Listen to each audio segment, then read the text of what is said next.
Grief can be this unseen emotional bulldozer that can lack both empathy or care for who it interacts with. And with that, it can be carried with us until our last breath. Grief can be brutal, it can be gut-wrenching, and it could be forever. It affects everybody differently. So there is no definitive blueprint plan when it comes to grief. The process, the journey, the grief of grief is a beast. And as we have the holidays approaching, this seemed kind of just a timely topic to talk about because I believe it affects so many of us in different ways. And the reality of knowing that we are not alone and knowing there are ways to navigate in a way that these funky waters seem less funky. The heartache may seem slightly less acute, I think is well worth talking about. So as we jump in today, I want to start it with this. So this is where today's episode came from. A few weeks ago, I started, I think about my sister all the time. So my sister, Shayna, would be turning 40 this year. And for me to try to wrap my brain around that is insane. It has been almost 23 years since I last saw my sister. And with that, it sucks, right? I miss her. She was born on Veterans Day. So it had me thinking about all the people that listen to this podcast, the people that I maybe pass in the grocery store, the people that when I'm driving through my neighborhood who've been impacted by grief. So there is no blueprint plan, but I'm going to give you a few things that have allowed my journey to seem less raw, less uphill, and a little less oppressive, if you will. And so I hope you take these kernels of goodness and insight. They are my own personal kernels. You may have your own. Somebody may have lent you theirs. And that's what this is all about. It's about community. It's about talking. Even when we're uncomfortable and we're being extremely transparent, I believe with that, somebody can gain something beautiful from that.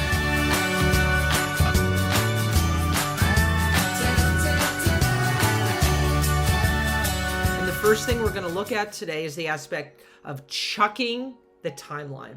Chuck that timeline. What? So we can have people that make comments to us. Well, whether we've lost somebody 6 months ago or 60 years ago, where it's, they place a timeline on things. Well, are you still sad that still affects you, or whatever comes out of someone's mouth that really possibly could come with good intentions, but just come out where it's reflective that they have not gone through anything like you have in terms of being this gold card member to a kind of crappy club. And I'm grateful that they haven't, but with that, sometimes people can be insensitive and say things that can hit some in intense ways where they might hit us where it has us thinking, am I not where I should be? I was in the car and this song came on and I just started bawling, and it's been 15 years. It's been 15 years. And you know what? That song, that smell, that sound, that bedroom, that empty, place setting at the table may affect you for the rest of your life.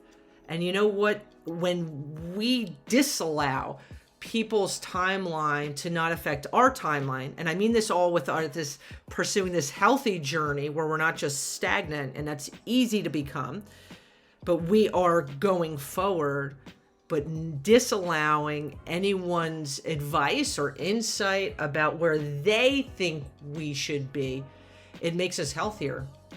Because sometimes these society expectations or thoughts or somebody's blah that comes out, man, it could do some damage to us.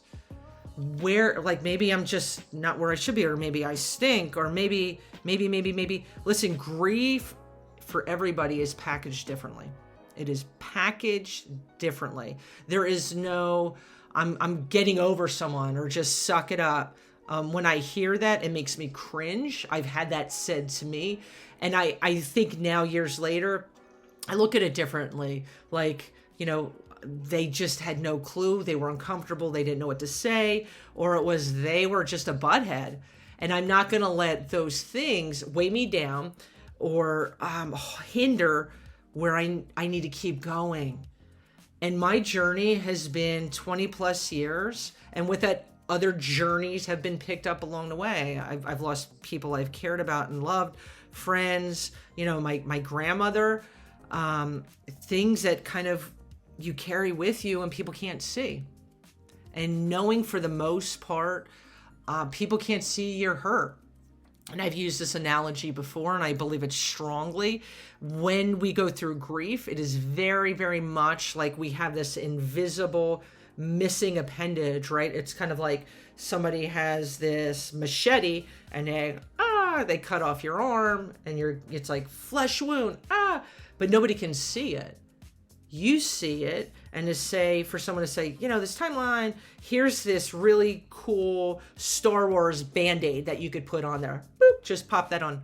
Well, is that match up in terms of appropriate care? It doesn't. But sometimes this is where people around us who really don't know and mean well, or even ourselves, like, I should be better. There's really no better. It's a progression. It's a process. It's a journey. The grief of grief is a journey. And it could get at times where we are in toxic places. And it's okay to say, okay, now I'm taking a deep breath. And you know what? I have been muddling in this acute sense of pity or just destructive behaviors, and I need to go forward. And this is not forgetting the person, but this is in terms of a healthy timeline that we can take on. And maybe that is getting insight from people. And maybe that is things we've read and where we're at through prayer and reflection. And okay, where do I go from here? And that timeline for me really became much more healthier and smoother once I was able to personally, in my journey, I was in a state that I was angry. I was really destructive personally, emotionally. I was very toxic. And I realized I was like spinning my wheels and where am I going? And I was filled with anger and my timeline was like not progressing. And for me, it was that step forward saying, all right, for me, my personal relationship with God, I had to give acknowledge to that because there was not one that I was reciprocating with. And for me, I was so angry. I was angry like at everything. And it was kicking my butt. And for me, with my timeline being able to go forward, it was saying, okay, God, I need to now put my trust and faith and pursue peace through you because I've been trying to rely on myself and I've tapped into this anger that I can visibly see it changing me. And that when I made that decision, I began that path on that journey of grief, that time became healthier, right? Because we all have our timeline, but it looks different. It looks different for everyone. And what goes hand in hand with that timeline is being kind to yourself. Whoa, we can be unkind to ourselves. We can be unkind. The journey that we have, it is not the flip of a light switch or doing the wash or cutting the lawn. It is forever. And different losses impact us differently. And the reality is too, there could be times later down the road that you have a trigger or something in your life happens where you're like, whoa, that just kicked my butt, or it sideswiped me like just big time. But this is life. And so when we're more aware, we're allowing ourselves to go on this journey, a smooth progression of a healthy timeline, but always being kind to ourselves, that this timeline is this journey is long term. It's not boom, it's like it's ever over, because it's not. It just affects everyone differently. And I know that's not giving you a clear definition. There is no clear definition. There just isn't. Time can do weird things, 100%.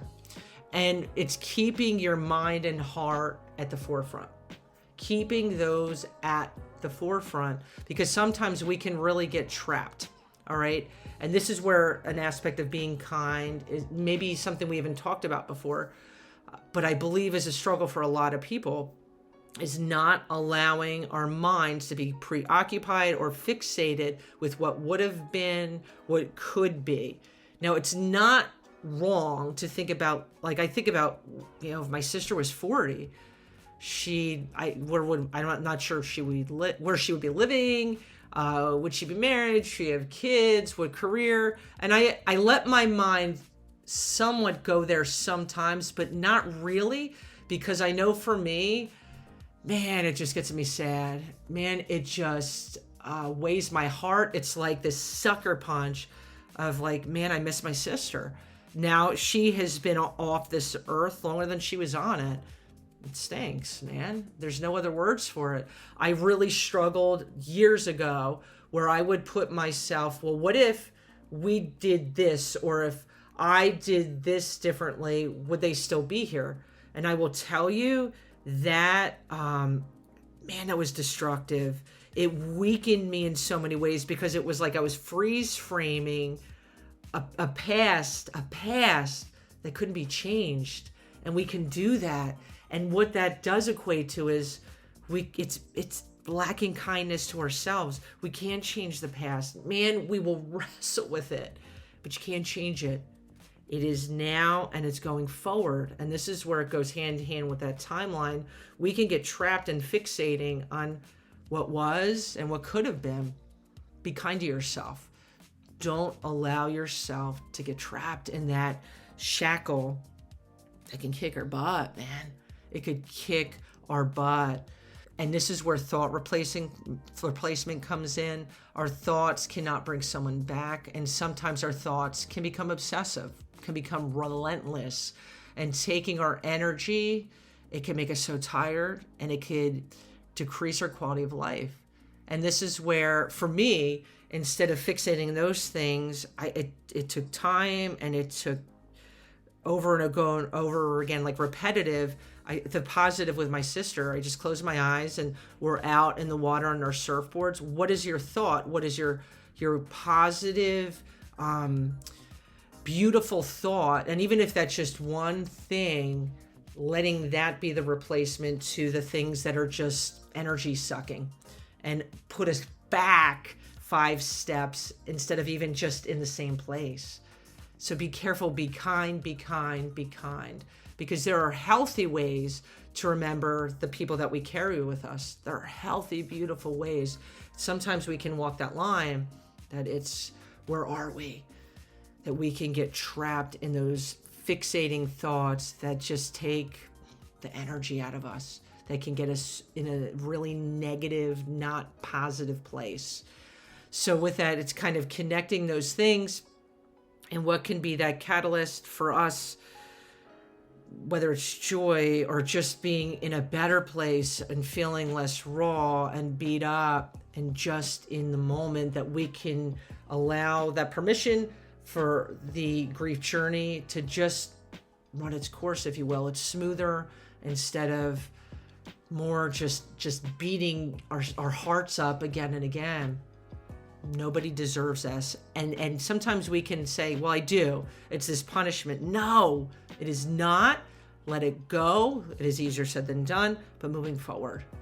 Move forward in a way. It's not letting that person go, but letting that timeline, breaking that free, and let those shackles be free. And this runs us into the aspect of self-care. Self-care through your journey is so important. How much sleep are you getting? There will be times that will fluctuate, that, different times of the year, I'm really struggling sleeping. And it's maybe I'm putting my tablet down, my phone down, and I'm just going to rest and close my eyes. Or I can't have silence there. I need to listen to some music. Well, positive, like encouraging, calming music, to I'm going to go for a walk and getting our bodies moving. That state of where we can really deny ourselves care. And sometimes we're in points where it's like, well, I don't deserve it. right? I can't. And I believe with whoever that we're carrying with us, and their memory, I think about, there's days like with my grandma or my sister, or just, different names that pop in my mind. I want to live a full, healthy life that, I feel my sister was really slighted of the life she was intended to live. I know that was her time, but 17 years certainly does not seem like nearly enough. And so I really do. I wake up in the morning, and there's times I really grapple with it, that I want to live a full life. I want to take care of myself. And there's times I think, make my sister proud. And sometimes if that's what we need to do, then it's kind of having that journey.